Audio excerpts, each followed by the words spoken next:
Rajim, Bismillahirrahmanirrahim.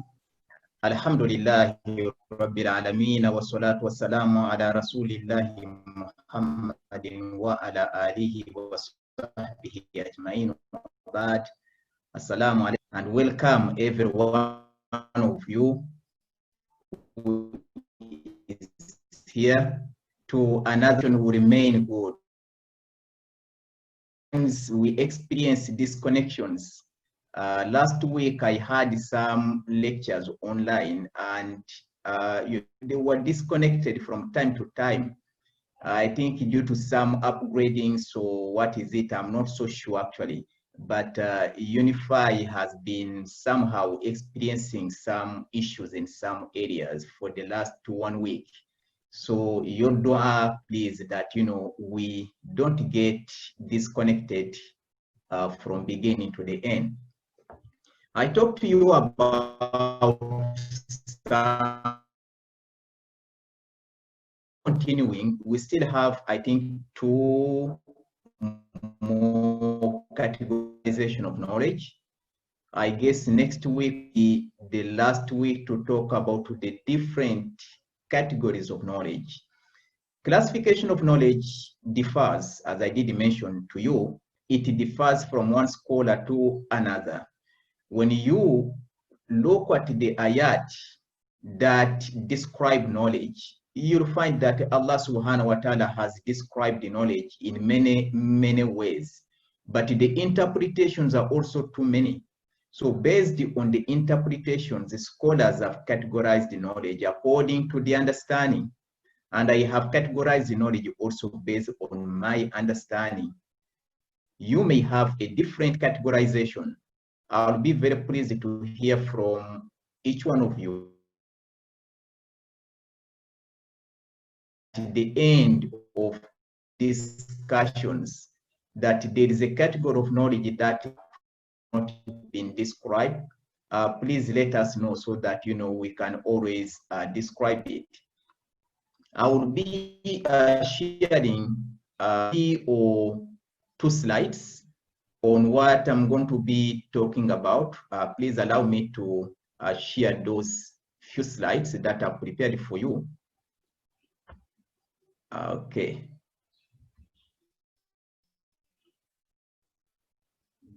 Okay, so these are the slides that are prepared for you. I guess they are clear. I will not be using the full screen. Today we are going to talk about ilmul ghaib and the ilmul shahada. These are familiar to many of you, but maybe describing them would be quite different from what you know. And if in case, again, you happen to disagree with some of the issues, please let us know. I would try to support every statement that I say with ayah or even hadith. Ilmul ghaib and ilmu ash-shahada, knowledge that is to do with the seen matters, and knowledge that deals with the unseen. This is a categorization of knowledge agreed upon by all scholars. I do not know of any scholar who has talked about categorization of knowledge without addressing this particular category.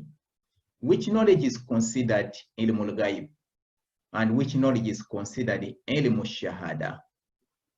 I have stated here that I'll be talking about the concept of al-ghaib to begin with.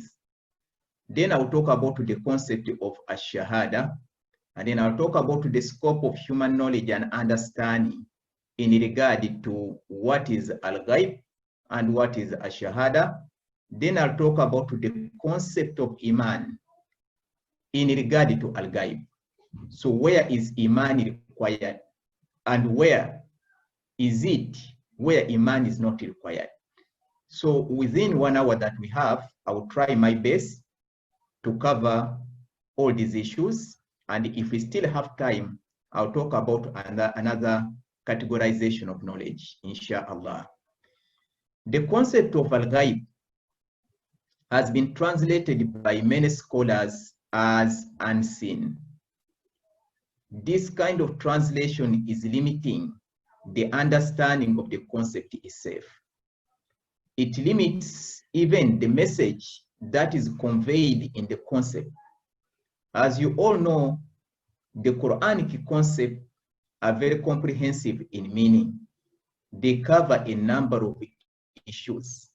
And whatever has been stated by scholars is again limited. We cannot say that the translation we give to the concept or even the interpretations that we offer, that they are final. There will always come a time when people will understand things better than we understand them today. To expand again, the discussion and the explanation regarding those concepts. My understanding of the concept of al-ghaib is as follows. Let me get you to what I have prepared here. The concept of al-ghaib refers to what is already gone in the past, but it is unknown to human beings. Something that happened in the past, but nobody knows about it. Allah subhanahu wa ta'ala narrates a lot of stories to the Prophet sallallahu alaihi wasallam regarding the past that was not witnessed by anyone and which is not recorded anywhere, that it can be known to any human being. And he says that we narrate to you what is unknown to any one of you. So the stories of the prophets that we read about in the Quran were not known to the Meccans at that time of revelation. But Allah subhanahu wa ta'ala narrated them because the Meccans had not been exposed to any revelation before Islam. That is clearly stated in the Quran. Other people had received messengers from Allah, but the Meccans, they had not received any messenger before Muhammad sallallahu alaihi wasallam. So Islam was the first revealed religion in Makkah al-Mukarramah. And Muhammad sallallahu alaihi wasallam was the first prophet in that particular geographical area. Now, since they were not exposed to any revelation before Islam, they didn't know anything about those prophets who came before Muhammad sallallahu alaihi wasallam, apart from the Jews and the Christians who believed in Isa alayhi salam, and they knew about Musa alayhi salam. But also they didn't know about some other prophets until the Quran mentioned them. So that is the past which was not known to the people. So Allah subhanahu wa ta'ala mentions the past in the Quran so that we know what happened. And he also mentions what happened before the creation of a human being, for example. And on the basis of that, we are able to write books to describe what was there before, such as what you read in the tafsir of Ibn Kathir. Ibn Kathir, when he describes the concept of Khalifa, which means somebody who takes the place of someone who is away, somebody who has passed away, he says that we are not the first beings to live here. There were other beings that lived here and were rational as well. They received the divine revelation, but they were destroyed because of fasad, because the concept of fasad is mentioned in the Quran. Atajalu fiha man yufsidu fiha wa yasfiku dima, which indicates that it happened before the creation of a human being. So he bases on that to mention that the jinns lived here before us. So that is a past which was not, known to anybody, but which Ibn Kathir arrives at based on his comprehension, based on the ayah that mentions the fasad. There are some other issues that are mentioned later. So the past belongs to ghaib if it is not known to the human being. If it is known to the human beings, then it is not regarded as al-ghaib. The present, not every present is made known to us. What we know is very limited, as I will mention later towards the end of this lecture. There are many things that are current, but they are not known to us. Either we are not able to comprehend them, but we are able to see them, or we have limited comprehension in regard to those things. So what we are not able to comprehend also belongs to al-ghaib, if it is happening right now. I will again describe that and give the details. There is also al-ghaib, which is to do with the future, something to happen. Now, when you talk about the future, we can classify the future into two. The future that is related to this world, actually, I can classify it into three. The future that is related to ad-dunya, something that will happen here, not in the hereafter. And it is called the prophecies, what the Prophet ﷺ has mentioned that, shall happen, such as the coming of Dajjal, that belongs to Ghaib. The coming of Al-Mahdi also belongs to Al-Ghaib. It is to happen in this world, but in the future. So nobody may be able to comprehend how things are going to be.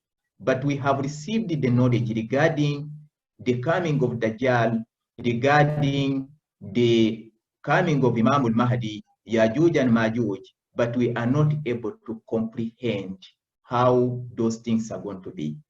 So having knowledge and also understanding things are two different things. You may have knowledge, but you may not have the understanding of something, as I will mention again.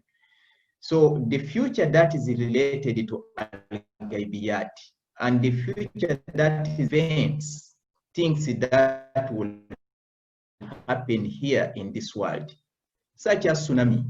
Nobody expected the tsunami to happen when it happened more than 10 years ago. So before it happened, it was in ghaibiyat, belonging to the unseen matters. So when it happened, only then we got to know.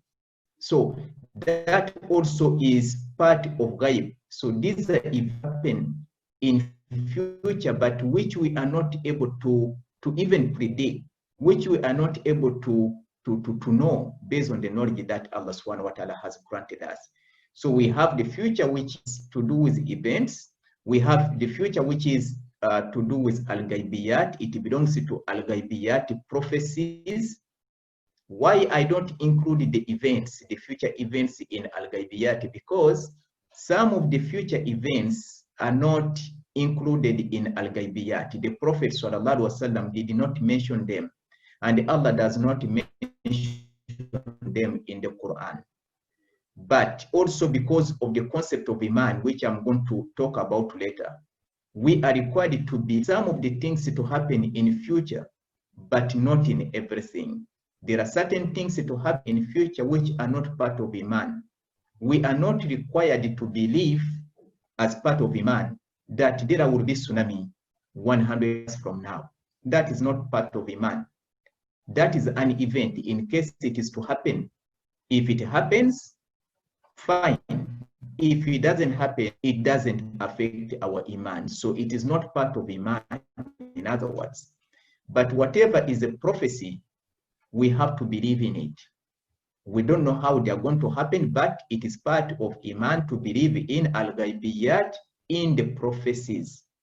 But there is also three categories of al-ghaib. Al-ghaib as events happen in this world, as mentioned in the hadith, and al-ghaib, what happens after this life. So from the time of death onwards, that is also part belongs to Iman. We are required to believe in the life of Barzakh and whatever happens in al-Barzakh. This belief in that kind of life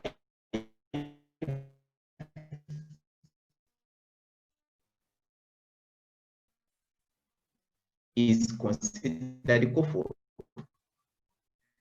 The future events is not part, and this is not considered authentic. Again, we have a choice or to disbelieve, because not every is considered weak may be actually completely. It is weak because it has not been authentic.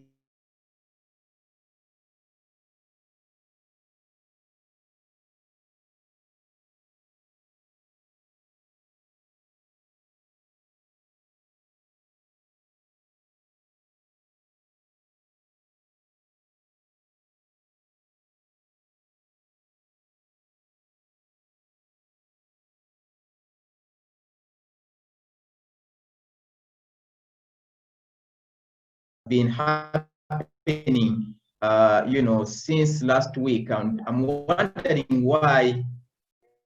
Last week I experienced it, and I'm experiencing it now. But again, let us trust that it will not happen. Back to our discussion, I have mentioned that the hereafter is part of Gaib. But also some of the things that are happening in this dunya are also part of Gaib. However, in the hereafter is part of Iman. We are required to believe in it. Whether we comprehend it or not, we are required to believe in it, provided that we have been informed about it. So we have received the knowledge, even if we are not able, because understanding is not required for every matter of Iman. There are certain things that we understand, there are certain things that we don't understand, but we receive the knowledge. So knowledge and understanding are two different things. We should not confuse the two. Let me spend some time to explain that so that the topic will be clear to you. When you talk about Al-Quran, for example, we have what we call qira'ah. Qira'ah is all about reading the Quran. You may read it correctly or incorrectly, but based on your ijtihad, you think that you are right. When somebody listens to your reading, he will say to you that the way you read is not according to tajweed, but you are able to read. That is a qira'ah. Then we have another level where you study the tajweed and you observe the tajweed in reading the Quran. That is part of tilawa. Tilawa to the Quran. The concept tilawa is used by some scholars to mean the knowledge of tajweed, knowing the rules that pertain to the reading of Al-Quran. And also the understanding of the Quran is also classified as a tilawa. So we have the qira'ah, which does not require understanding, but just to have the knowledge on how to read the Quran. And the second level is about understanding, whereby you have the length of every letter, and also you are able to understand the message of the Quran. That is part of tilawa. Then we have another level which is considered to be the highest level, and that is the level of tadabbur, whereby you stop at each and every ayah you read and you question yourself, where am I in regard to the message conveyed in this ayah? Where am I in regard to the application? So you ask yourself whether you have succeeded in implementing what Allah subhanahu wa ta'ala wants you to implement. And then you ask yourself, what are the things that prevent you from implementing it? So you try to find out what could be the reason for you not being successful to implement the message. That is called the Tadabbur al-Quran. So you stop at each and every ayah and question yourself. Then you continue and ask yourself whether you are actually successful in putting the Quran into practice. What particular, in terms of percentage, what percentage, if you are to consider your success, and then what is the percentage of your failure? So that is called Tadabbur al-Quran. The same thing happens to knowledge. There is knowledge that we have, but without having the understanding. We all know that certain things shall happen in future. That is Gaibiyat. Dajjal will come. Dajjal is going to reach, as it is mentioned, he will reach everywhere. Everybody will be approached by Dajjal, whoever will be living at that time. But the time he's going to spend is so limited that it does not reach even 2 years. How is he going to manage, in terms of movement? Is he going to move everybody, and how long will he spend with each one of us, for example? That is beyond our comprehension. So we don't have the understanding regarding the movement of Dajjal and how it's going to reach everywhere. But we have the knowledge that Dajjal will be coming in future. The same thing goes to Yajuj and Majuj. We know that Yajuj and Majuj will be coming, but we don't have the comprehension, the understanding in regard to how things are going to be at that time. Again, that is considered the knowledge that is limited. Knowledge is limited because we lack the understanding. But then, again, when you talk about understanding, there are certain things that we understand. You have the knowledge about it, so you also understand it, but your understanding is also limited. Allah subhanahu wa ta'ala, when he describes the ghaib, and in particular the ruh, because the ruh is also part of ghaib, although it is current, the ruh is in our bodies. It is not something to enter our bodies later. So that is ghaib, which is not seen by human eyes. We have that understanding that is beyond the body. So we know that we have the ruh. But regarding the ruh is so limited. وَمَا أُوتِيتُم مِّنَ الْعِلْمِ إِلَّا قَلِيلًا. So even the seen matters as shahada, what we see, the knowledge we have regarding the seen is also limited. There is nothing that we know 100% as human beings. The reason is because Allah subhanahu wa ta'ala has created everything based on qadar. So qadar means portion. So he has a portion down of us. How much knowledge you have, the portion of knowledge given to you is not the same portion of knowledge given to me, and each one of us is a portion. Nobody is given the whole knowledge regarding something. Whatever, you don't have full knowledge about it.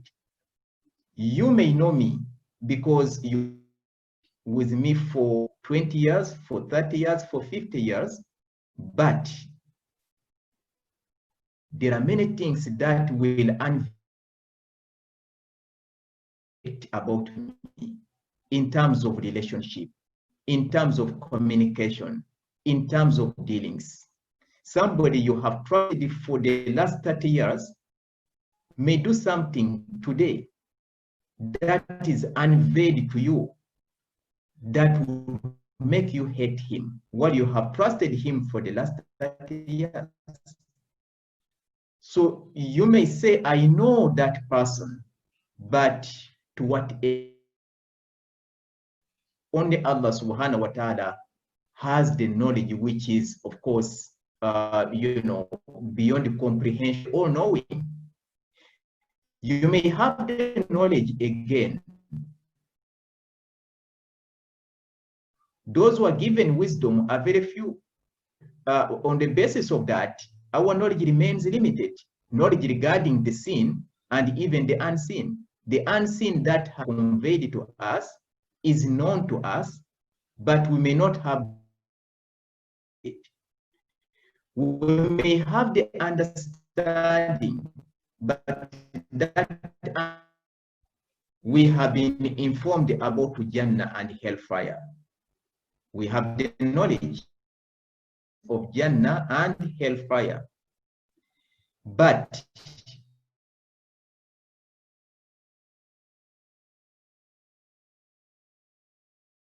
regarding this world, when Allah subhanahu wa ta'ala mentions the fruits, what comes into our mind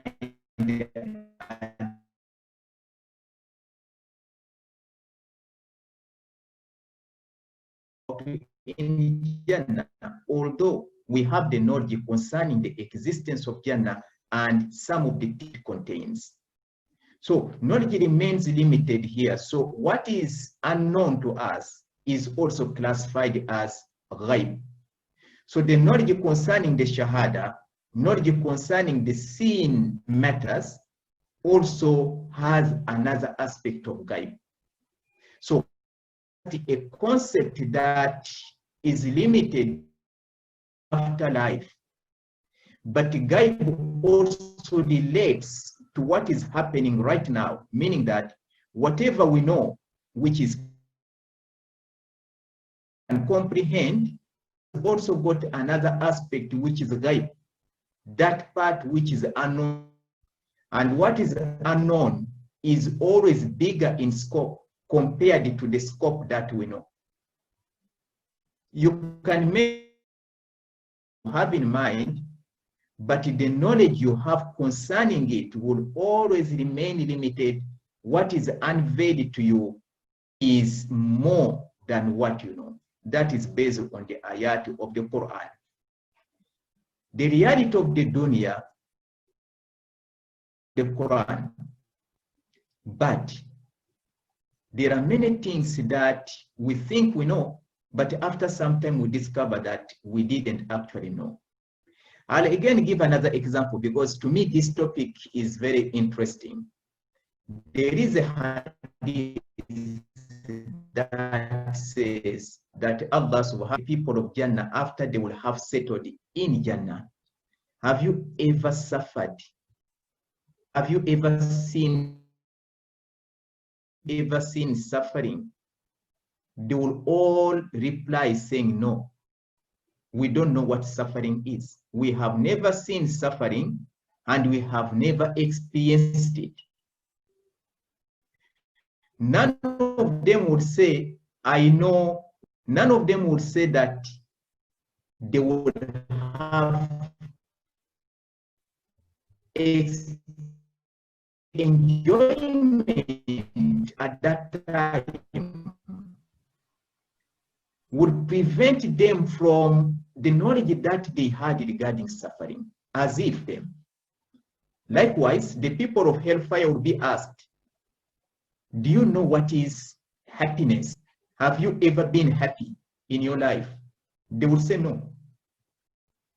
As if they shall, at that time, as if happiness never happened in their life. But they were happy in the dunya.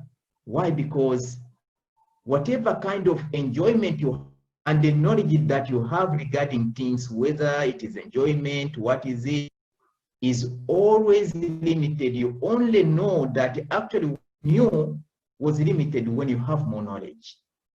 But some of the things actually, they appear as if they never happened. Like the life of the dunya, whatever we go through in terms of enjoyment and suffering, when akhirah comes, it is as if there is that ghaib, the unknown, what is going to happen to you tomorrow in regard to what you today, for example. You enjoy a certain type of food, but tomorrow you may not be able to enjoy the same type of food. What is sweet today may be bitter tomorrow. So the knowledge you have today is the sweetness of that food. The bitterness of the food is not known to you. Bitterness of the same food is not known to you. But when it happens, only then you know. But at that time, it is as if you never enjoyed the sweetness of that food. That is why Rasul sallallahu alaihi wasallam told us, "Aksiru min zikri hadimil lazat or hazimil lazat," the one who disconnects us from the pleasures of the dunya, and that is again interpreted as illness and death. So when somebody is sick, whatever enjoyments he had, he doesn't feel them anymore. It is as if he never went, he never had that kind of life of enjoyment. The food that he loved is not, something that he loves now. but he doesn't even want to look at it. It is bitter when he tastes it. So again, this is knowledge of ghaib that is going to happen regarding what I know today. Some of the knowledge that we have today may not be with us tomorrow. There are people, because of illness or because of age, they are not able to remember anything. If you never had knowledge, they may not recognize their own children. They may not be able to recognize their own spouses because the knowledge has been taken away. So again, that is part of ghaib, that the knowledge we have today, we don't know what will happen to it tomorrow. So there is a ghaib aspect to every shahada, to everything that is visible today. Again, talking about the visible, there are certain things that we see and we have the knowledge regarding them because we can see them, but our knowledge is just on the surface. So we don't know the inner aspect of it. Layer, nobody knows. When they describes the dunya, describes it as a zina. So the hayatu dunya is safe, the life of the dunya also is described as a gurur. What is a gurur? It is a gurur because it prevents you from seeing the reality, and that reality remains part of ghaib to you. It is unseen, ghaib. So because of the beauty of that you see, you are not able to see the ugly side of it. A zina, a kind of, adornment, a cover that looks so beautiful, that prevents you from seeing the ugly thing that are covered. So what is covered is part of ghaib to you because you are not able to see it. So the concept of ghaib is too comprehensive. We should not translate it as unseen, because when we translate al-ghaib as unseen, there are so many things that are left out. Why? As I've said, there are certain things that we see, yet we are not able to comprehend them. You may see, for example, I'll give this example. You may see somebody right in front of you, but then when you look again, it's not there. And that is somebody probably you have seen before or you've never seen before. But you have seen someone, you are 100% sure that you have seen somebody. But how comes that the person you've seen has disappeared within a second? It is impossible. It is beyond the reach of human mind. We are not able to comprehend it because what is physical should remain there. You see it and you look again and you still can see it. But within a second or less than a second, someone you have seen is not there, as was not there. So you start to wonder whether you actually, went into a kind of life where, you are not able to comprehend anything, or something happened to you. Was it a sihir? Was it black magic? But you not be able to comprehend this. You need to wonder until the end of your life. So your knowledge of something that has appeared to you, you know that I saw something, but in terms of comprehension, have that knowledge. So when you lack comprehension, it means that there is a ghaib to your knowledge. There is something that is beyond the reach of your mind. Whatever is beyond the reach of human mind is also part of ghaib. Whatever is visible, what we can comprehend is also part of ghaib. That is one. So you are able to see it. It is within the reach of the senses, but it is not within the reach of the mind. So whatever is within the reach of the senses, but not within the reach, only Allah has knowledge concerning it. And what you know, but you're not able to know the wisdom behind it, is also part of ghaib. Why did this thing happen to us? Why COVID-19? What could be the wisdom behind it? Could it be because we failed somewhere? Or could it be because of this? There are many theories. So we don't have the knowledge regarding the wisdom behind certain things, why they happen to us. Allah subhanahu wa ta'ala says, "Bima qaddamat aydikum." Some of the things are because of what we have done in the past. So what you did in the past is affecting your present, and what you do today may affect your future. That is also true. So when you fail in the past, you may also fail now. You will definitely fail in the future.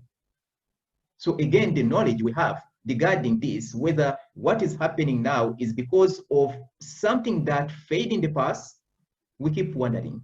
We may not know of any of our failures that we can link it to it.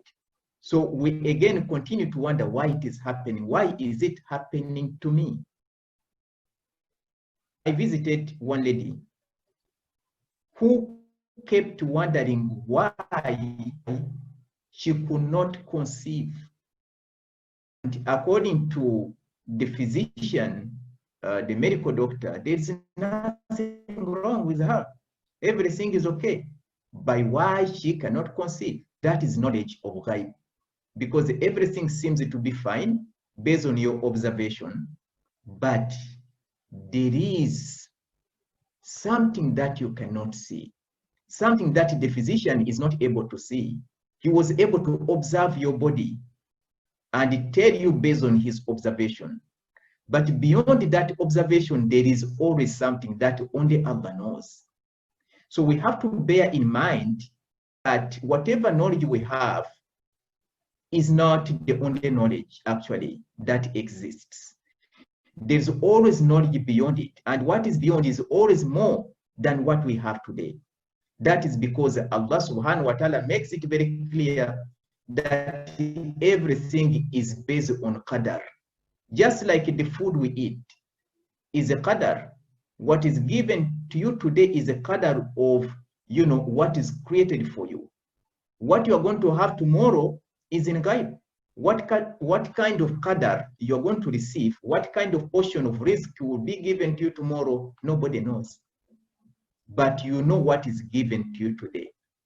But even what is given to you today remains limited in regard to your knowledge. Why? Because Allah subhanahu wa ta'ala says, وَإِن تَعُدُّ نِعْمَةَ اللَّهِ لَا تُحْصُوهَا. Whatever Allah gives is a ni'mah. Knowledge is a ni'mah. So if you're going to check the knowledge that you have, you'll always reach the end and say, well, this is the only knowledge I have. But there is also beyond that, which you may not be able to notice. But you not see it later, say, oh, yes, that also I did know, but I forgot about it. So you're not able to appreciate that because it is beyond the reach. When it is made known to you, then you know that, yes, you also had it with you. Then you appreciate Allah subhanahu wa ta'ala. So again, I base on that ayah, وَإِن تَعُدُّ نِعْمَةَ اللَّهِ لَا تُحْصُوهَا, which indicates that our knowledge regarding even the present, regarding what we possess, remains limited. There are many things that we possess which we are not able to see, even with the senses given to us, which we are not able to feel, which our mind is not able to reach. So the senses and the mind so limit knowledge so that, whatever is beyond the reach of the senses is part of ghaib, and whatever is beyond the reach of human mind is also part of ghaib. So ghaib is a very comprehensive concept, and it has more comprehensive meaning as compared to ash-shahada. Because what is called ash-shahada is what is limited to ad-dunya. And what is al-ghaib comprises what is happening here in the dunya, or what will happen here in the dunya, and what shall happen in the hereafter. So because of that, the concept al-ghaibu is more comprehensive. Whereas the concept of a shahada does not cover any part of al-ghaibiyat. Shahada is just about what is here in the dunya. It may not be a shahada to you. It may not be visible to you, but it may be visible to somebody else. Again, it's part of shahada because it belongs to the dunya. Whatever belongs to the dunya is a part of shahada. But the ghaibiyat could be something that belongs to the dunya, but beyond is not made known to us. Is not made known to us. Well, there is also whether you call it a claim, but is a belief by the Sufis that they can know whether certain hadiths are authentic or not based on unveiling. So based on unveiling, they can tell you that this hadith is actually authentic, even though it has been classified as weak hadith.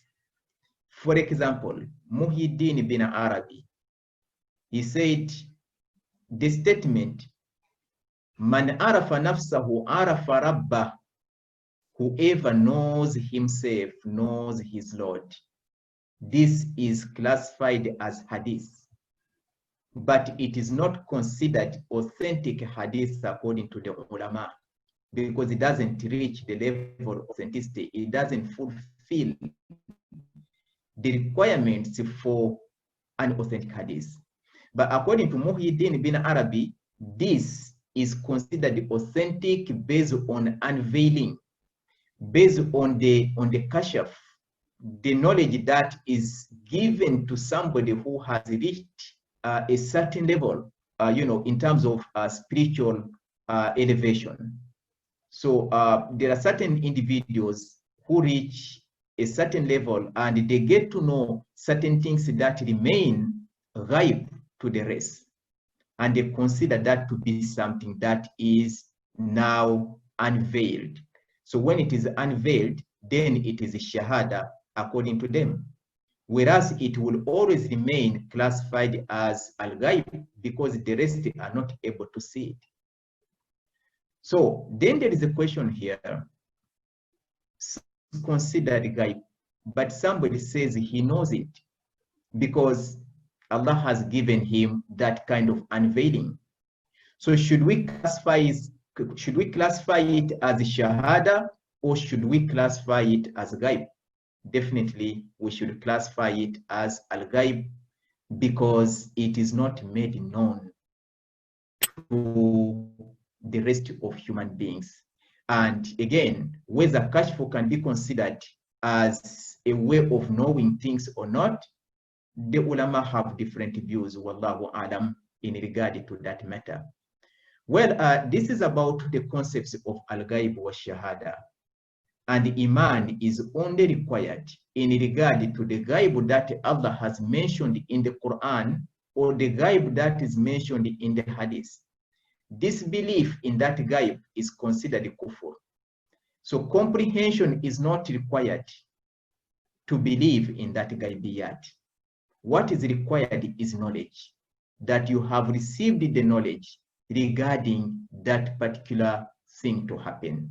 And you are required to believe in it because the one who tells you is Allah subhanahu wa ta'ala. So one should not say that I didn't comprehend it, that is why I dismissed it. Not every matter is comprehensible, because even what we see may not be comprehensible to us, may not be known to us. Our mind may not be able to digest it. Our mind may not be able to analyze it.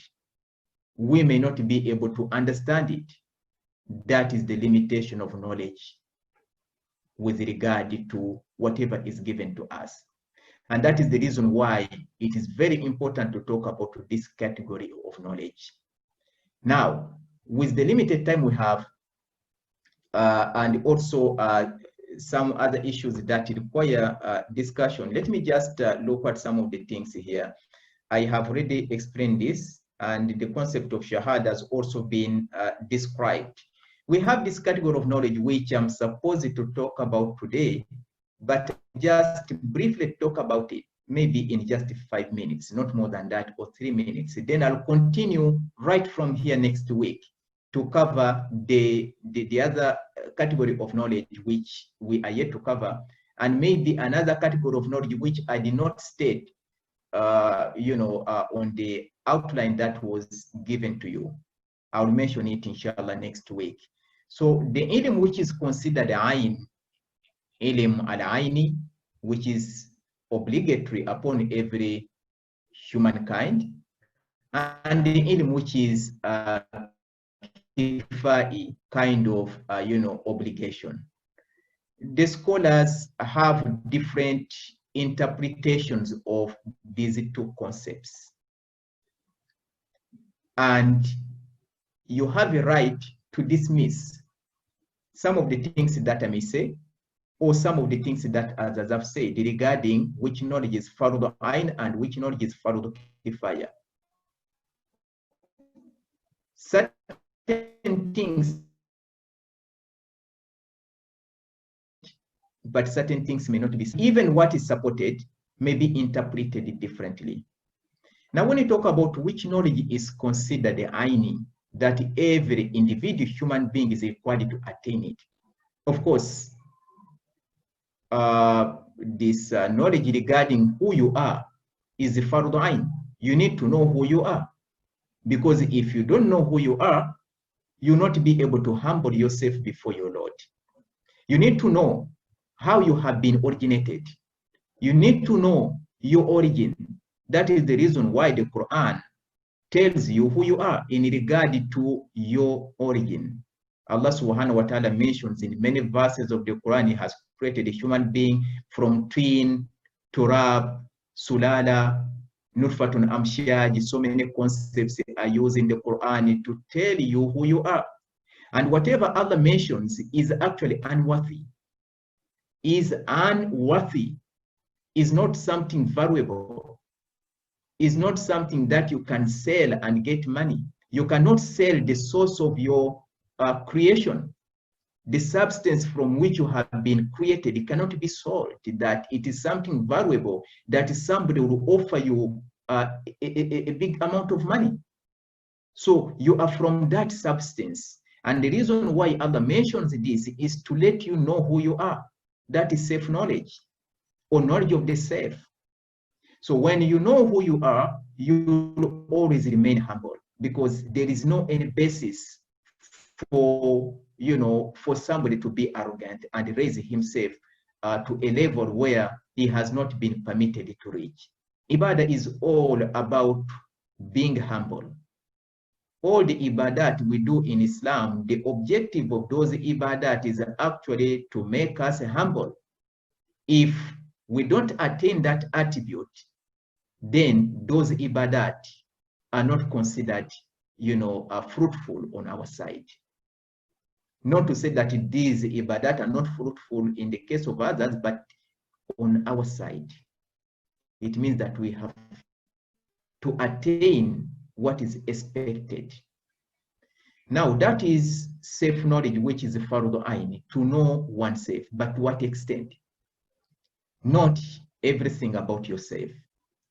When you get sick, you go and see a specialist. The specialist will tell you what you are suffering from. So part of self-knowledge is also to know what kind of, the organs in your body, how they function, and so on. That knowledge is not considered the fardu ain. If you don't acquire that knowledge, you are not punished. You are not required to go and study, to know how your heart functions, to know how your lungs function, to know how your brain functions. That is not part of fardu ain knowledge. That is fardu kifaya. We need that knowledge, but it is fardu ain if it can be acquired by every individual, then it is fardu ain.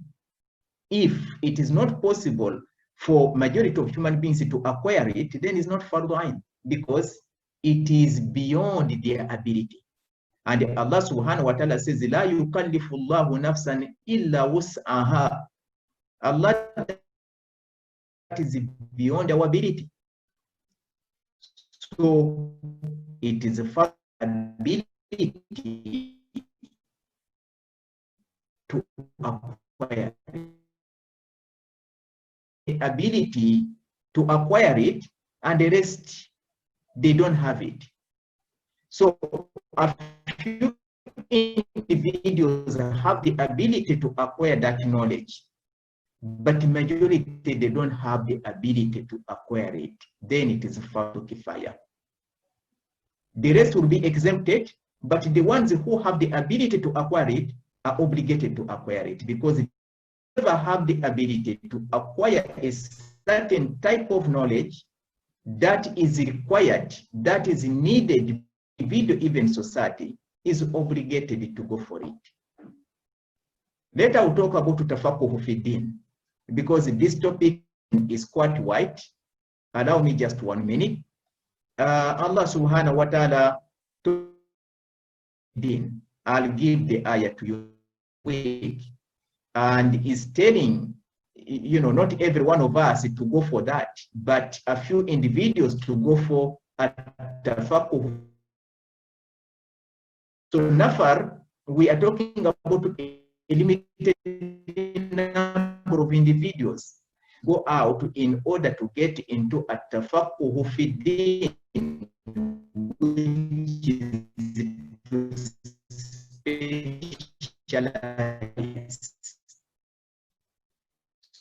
So to specialize, and a deen is not something related. So it is a tafaqquh fi din as well, to go and specialize in whatever knowledge that human being akhirah is also part of a deen. At-tafaqquh fi din to the spiritual, physical.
Week.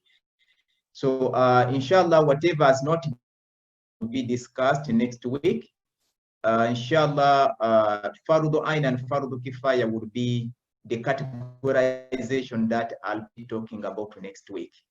I'll be stopping here once again, and if a question regarding the ilmul ghaib,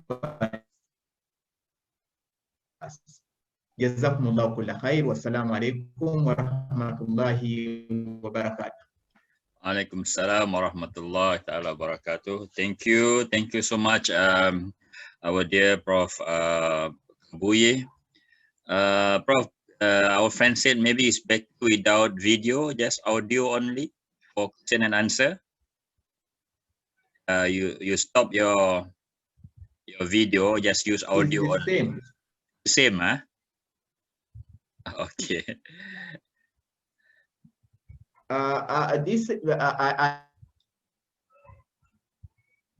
Maybe I need to find out what could be the exact of the disconnection. Okay. Even without video, the quality seems to be the same to me. Oh. I tried that. Sure. Yes. Okay, then, no problem. I'll try to find out, inshallah, on Monday, Inshallah. Okay, we open to all our friends, brothers and sisters. You want to ask question, you can raise your hand.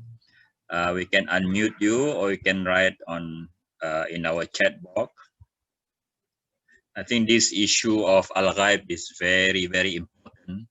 Like our dear Prof said, some people are desperate or find an excuse why this thing happened to him or to her, like without children or without spouse or involved in accident or so many other things. So this is very crucial, very fundamental.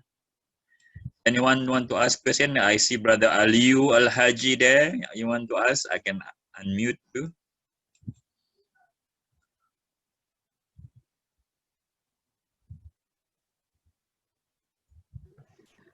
Yes, assalamu alaikum wa rahmatullahi wa barakatuhu. Yes, brother. Yeah. Assalamu alaikum. Assalamu rahmatullah. Go ahead, brother. Yes, jazakumullahu khairan, Prof, and Brother Shahran. We thank you very much for this opportunity again. Yes. I just want to say that the issue of al-ghaib is something that is very fundamental when it comes to Tawheed in particular and to the Muslim belief system generally. In recent times, especially in Nigeria, we do experience some challenges from a particular scholar who is trying to challenge even some of these issues that are very clearly mentioned in Ahadith when it comes to al-ghaib. Especially, he dwells much on the issue of adabatul qabr and the likes, which are part of the ilmul ghaib that Allah subhanahu wa ta'ala has hidden for us. So I think it's good that even our scholars should be very careful in handling these issues, because what I learned from his own discussions, especially, he's trying to challenge the authority of some ahadith that talk about the punishment in the grave.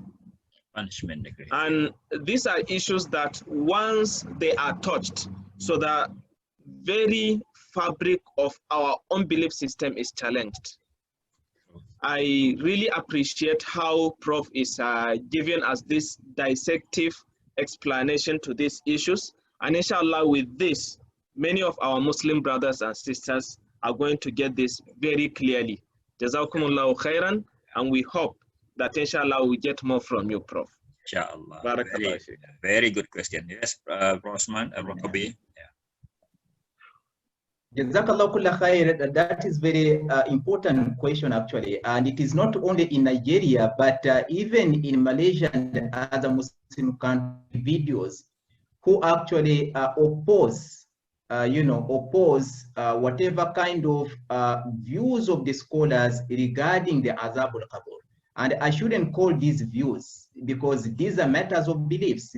They are not views. Because if they are views, it means that the views may be right, may be wrong. But these are matters of aqidah. As I did mention, we have knowledge and we have also understanding. What is called ghaib does not necessarily require human understanding because it is beyond the comprehension of the mind. Nobody is able to really comprehend how somebody is being punished in the grave. And the Prophet said in the grave. So he did not say somebody is being punished beyond the grave, that is punished in the heaven or somewhere else. So being punished in the grave means that he is punished in a place which is so close to us. So those who reject this, they reject it based on pure reasoning. Since they are not able to hear anything, they have never had any cry, so they believe that there is no punishment taking place. But just 2 weeks ago, or less than 2 weeks, actually, I think last week, it was reported that there was, I think somebody last week, and then after that person passed away, 3 days later or 2 days later, they happened to find, that there was a punishment that took place. I think something was seen on his grave to indicate that.